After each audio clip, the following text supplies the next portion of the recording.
and welcome to Anime Audio Commentary. Today I'll be commenting over episode 22 of Cowboy Bebop. If you would like to watch along, start watching now.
Alright, so this episode we have here is called Cowboy Funk.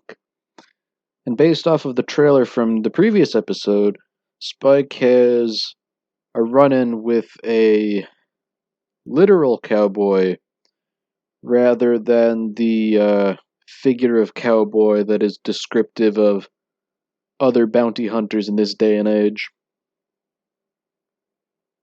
Of course, the cowboy he runs into is both an Old West styled cowboy and a bounty hunter, but that's somewhat besides the point.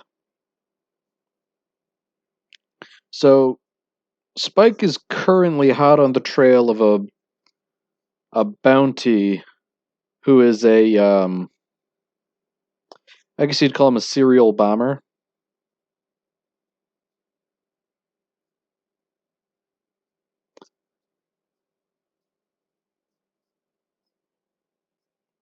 So Spike's just being coy with this guy. He's really talking about prison.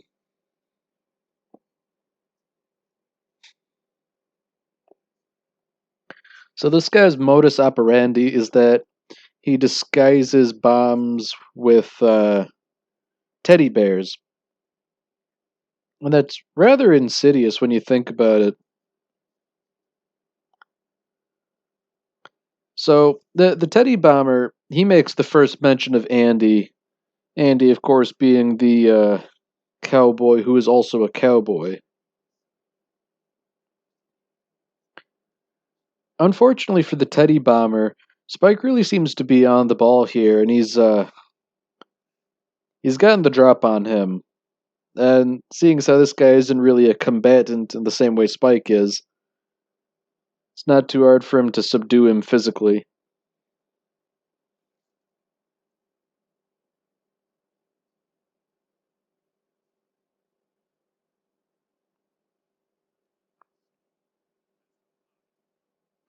So, curiously, the Teddy Bomber knows Spike by name, but he also seems to be somewhat fanatical. He's talking about his bombings being a warning. That strikes me as almost like a Ted Kaczynski kind of motivation. And I'm wondering if maybe this guy wasn't based off of him. So, before the Teddy Bomber can. You know, Teddy Bomber Ted Kaczynski? Oh, that's cheeky. So, Andy, the cowboy with a real live horse and everything, he seems to have mistaken Spike Spiegel for the Teddy Bomber, and he's not taking no for an answer.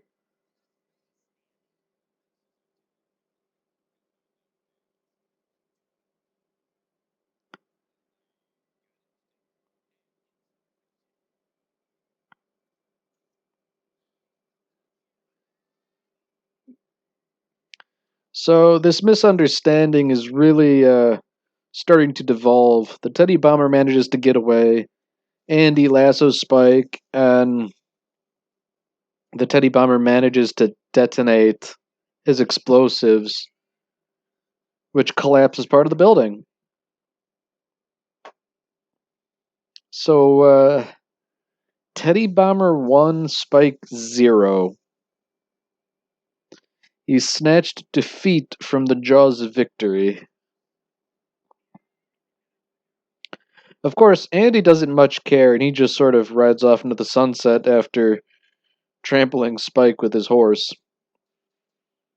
So this episode definitely has much more of a, maybe not whimsical tone, but it's definitely more comedic.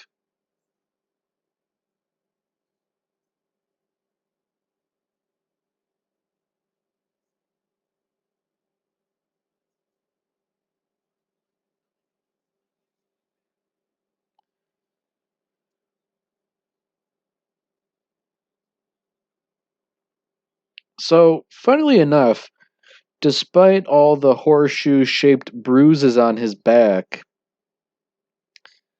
Jet and Faye are really not buying Spike's story, even though it's the truth. And it it really only takes Ed's intervention via hacking to vindicate Spike. So, funnily enough, Andy already has a reputation of being a nuisance.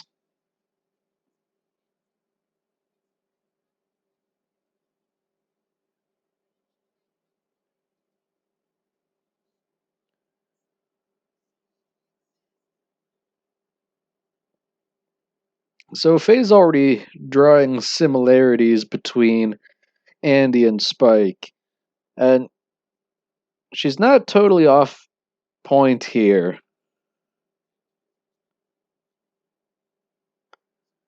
So, the crew of the Bebop is now in disguise at what appears to be some sort of costume party.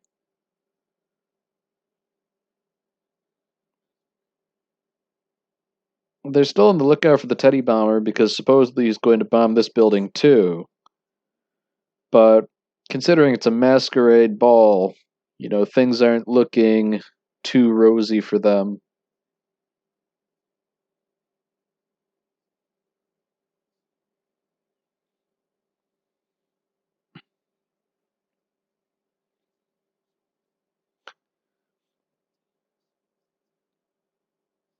So the Teddy Bomber has dressed himself as a teddy bear. It's a bit on the nose, and it's sort of got him caught by Jet and Spike.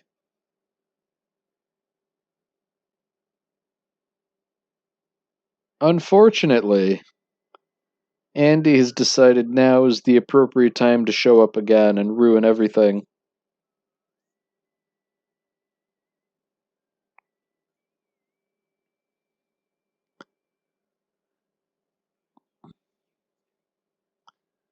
Once again, he immediately makes the wrong assumption as to the identity of the Teddy Bomber. He doesn't remember Spike from yesterday, despite going through the same rigmarole.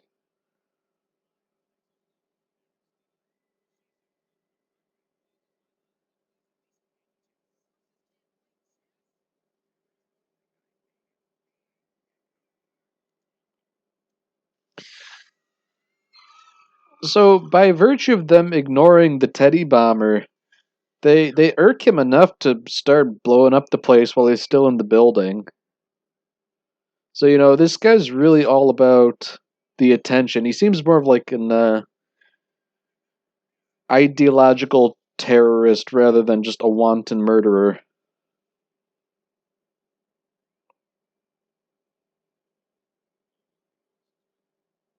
I wonder if he really was based off Ted Kaczynski. So that would be kind of funny in a weird sort of way.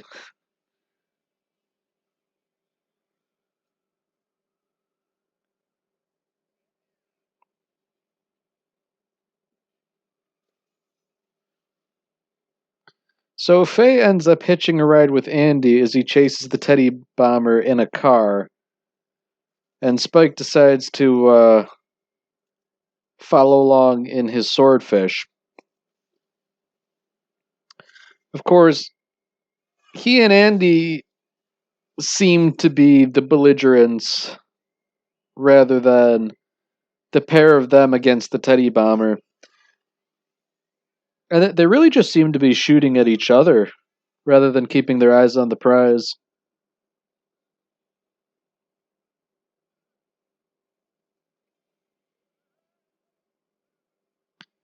Even as the Teddy Bomber crashes his car, Andy keeps galloping past as Spike flies overhead.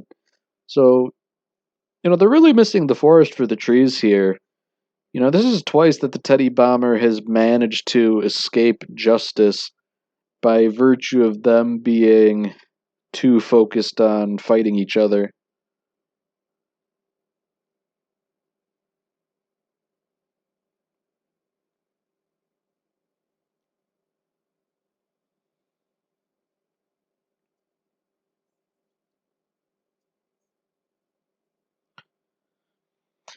So, despite how fairly well off Andy is, Faye is less than impressed. And to be fair, I do think he is pretty tacky too.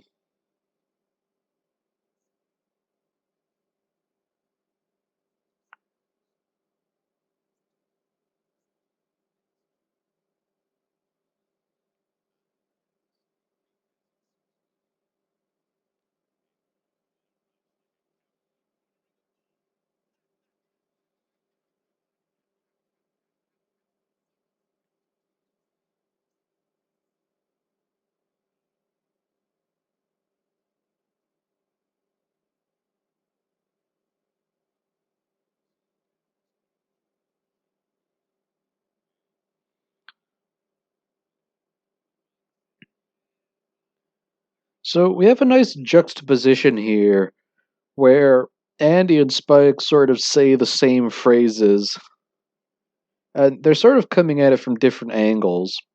Spike because they really need the money, Andy because he's just really eccentric. I guess in that way, they're sort of two sides of the same coin.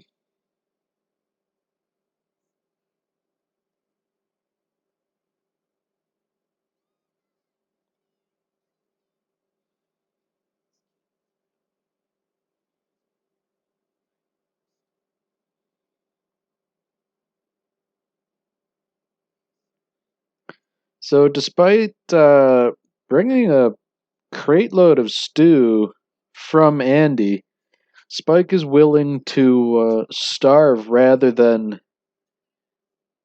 eat the stew from Andy. And normally he's not so belligerent about things, but it's pretty telling.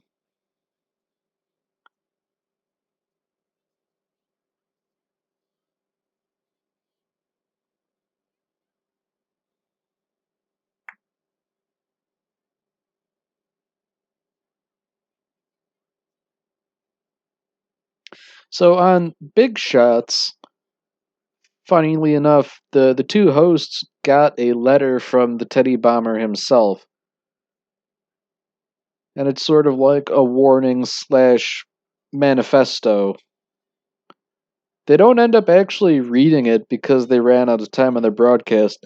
So it seems like the Teddy Bomber really can't catch a break. He does get to destroy things, but it seems like his main goal is sending a message, and no matter how hard he tries, there doesn't really seem to be anyone who's willing to listen or acknowledge it. And so, whatever greater purpose he's striving to just comes across as wanton destruction.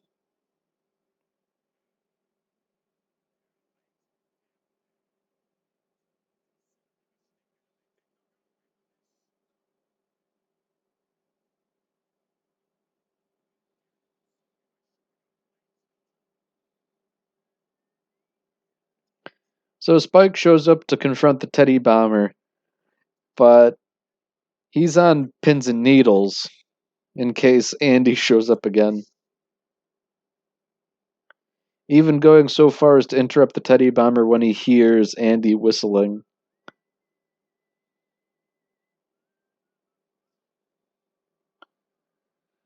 And just like that, when he shows up, Spike no longer cares about the Teddy Bomber.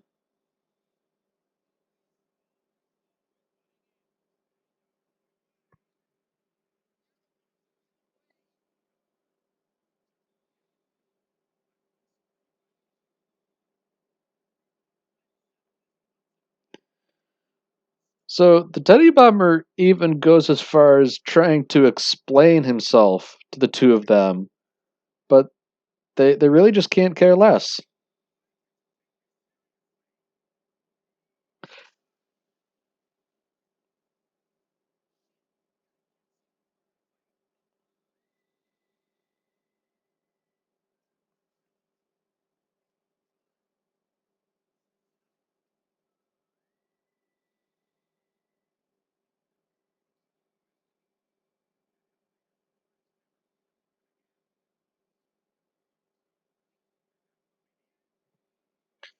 So reluctantly, it seems like Spike and Andy have joined forces, but by this point it might be too late. The Teddy Bomber's already gotten a leg up on them.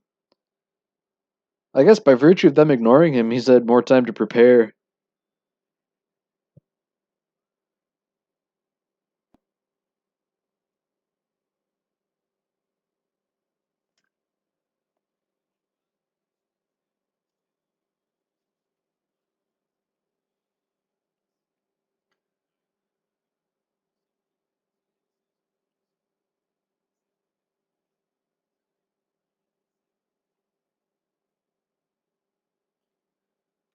So, unfortunately, Andy and Spike have both set countermeasures against the Teddy Bomber's machinations, but they've managed to counteract each other, thus landing them in even deeper trouble than they were in initially. This really is one of those situations where they're too similar to each other to get along.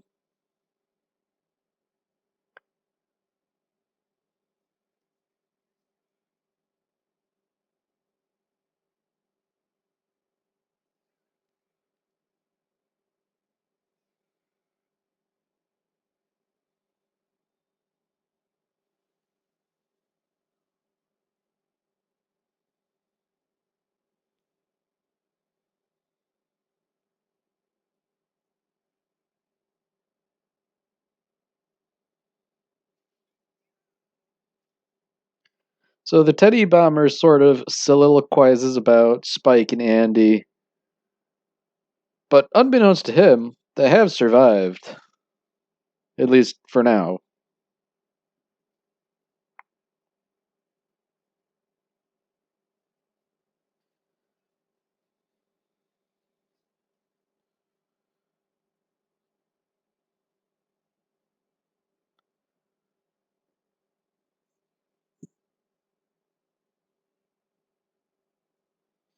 So Faye and Jed have managed to capture the Teddy Bomber, and they're sort of remarking on how similar Spike and Andy are as they climb to the top of the building to have one final confrontation.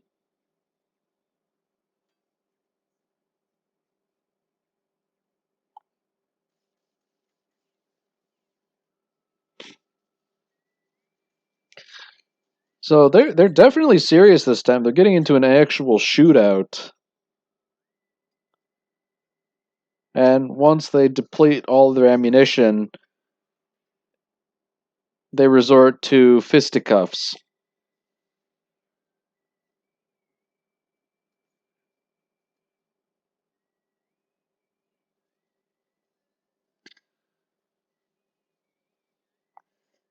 And while they're doing this, they're fighting in essentially the rubble of a partially destroyed building.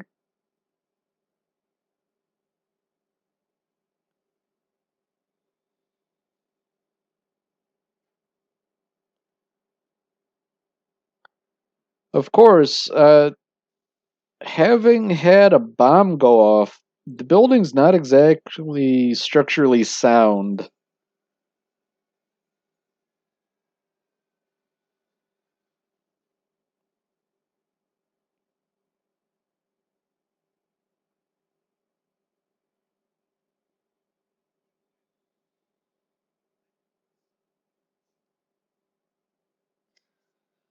So, in the end, Andy just kind of gives up anticlimactically.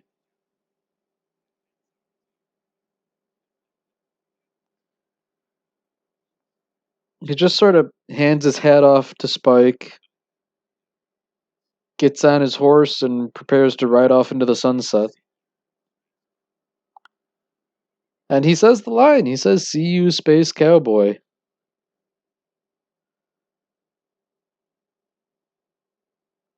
So Spike is just sort of bewildered by this whole encounter.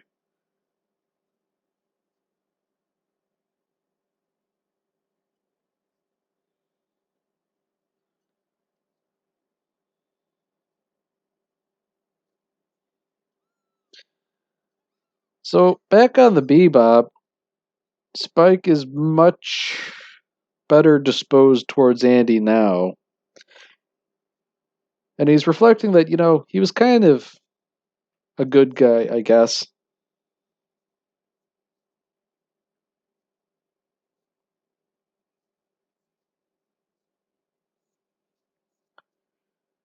So we finally hear why the Teddy Bomber was bombing things.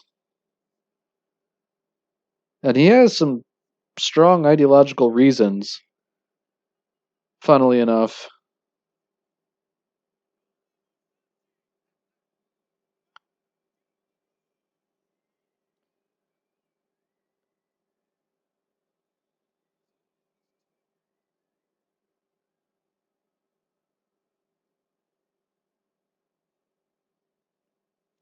So oddly enough, the guy that's guarding him seems vaguely sympathetic to the Teddy Bomber. I mean, it's not like he didn't have a point, but at the same time, perhaps bombing people isn't the right way to get that message across.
Alright, so looking at this preview, if memory serves, that's sort of like the virtual reality cult episode.